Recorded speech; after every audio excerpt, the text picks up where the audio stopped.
ان وضع لنا اسس. شوف حضرتك قالك انا لسه يا رب يبارك لكم جميعا والساده المسلمين في اولادهم، انا مش بخلي بنتي ومربيها عشان ارميها اكيد واحطها في سجن، لا. فربنا حتى الكلام ده برضه موجه للناس الاعلاميين والناس اللي بيبصوا للقران نظره سطحيه. لما يجي ربنا يقول لك ايه؟ الرجال قوامون على النساء، يقول لك بص التفضيل، بص اللي بيفضل الراجل. يا ابني افهم، فاهمين القوامه غلط. لو بيتكلم لا يا استاذ رانيا، لو هو عايز يتكلم عن النوع كان قال ايه؟ الذكور قوامون على ايه؟ الاناث. صح جدا. احنا معانا طبعا مداخله دلوقتي تليفونيه. نعم. استاذه سميه من القاهره، اهلا وسهلا بيكي. اهلا وسهلا استاذ كريم، صباح الخير. صباح الخير عليكي، اتفضلي معاكي فضيله الشيخ. حابه تسالي في ايه؟ الرحمن ومنورين البرنامج يا جدعان. شكرا. الله يخليكي. حابه تسالي في ايه يا فندم؟ بعمل مداخله عن بخصوص ان الست لو دخلت الحمام وشربه، يعني شربه السكر، والشيخ قرأ عليها قرآن في دخول الحمام مع زوجها، ده حرام ولا الست تكون اتلبست ولا ما اتلبستش؟ لا لحظه واحده، ايه اللي خلى الشيخ اصلا يقرا عليها قرآن في الحمام؟ ان الست انها شربت ايه؟ خمره. مين تمام. طب الست دي يعني هي شربت خمره في الحمام، فحد اتصل بالشيخ عشان يفوقها ولا ايه اللي حصل؟ لا هي شربت بره في الصاله مع جوزها. تمام.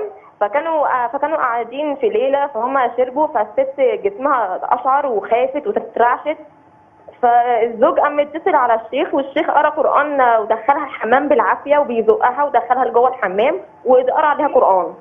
هل ده الست انها تكون اتلبست ويبقى حرام ان قرايه القران جوه الحمام؟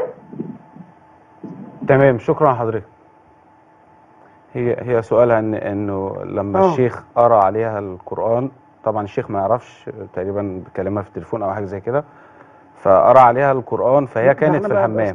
مش عارفين مين اللي دخلها بالعافيه الحمام، زوجها ولا الشيخ؟ لا هي كانت بتقول ان هي زوجها. انا شايفاها في التليفون. يعني ادخل مراتي ده احنا لو معايا تليفون وعليه ايات قرآنيه يقول لك ما ينفعش تخش الحمام وتليفون مش هقرا عليه وهي في الحمام.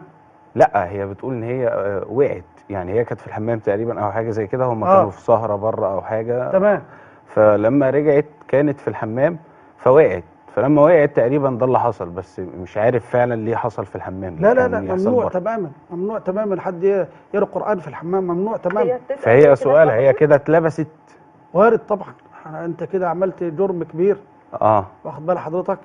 لان ولذلك احنا يا جماعه اصلا دخول الحمام ده ليه شروط وليه اداب وليه كذا، تدخل برجلك الشمال وما تطولش عشان كده اعوذ بالله من الخبث والخبائث يبقى في حد جوه. طيب خلينا يعني فضيله الشيخ كده نديها حل. الحل اللي هي لازم تعرض على دكتور طبعا، ودكتوره او شيخ. دكتور ايه بقى؟ تكشف عند دكتور ايه ولا تروح مثلا لشيخ؟ دكتور نفساني. دكتور نفساني؟ الدكتور نفساني بيقعد معاها يعرف اذا كان ده الدين ليه دخل، بيبقى معاه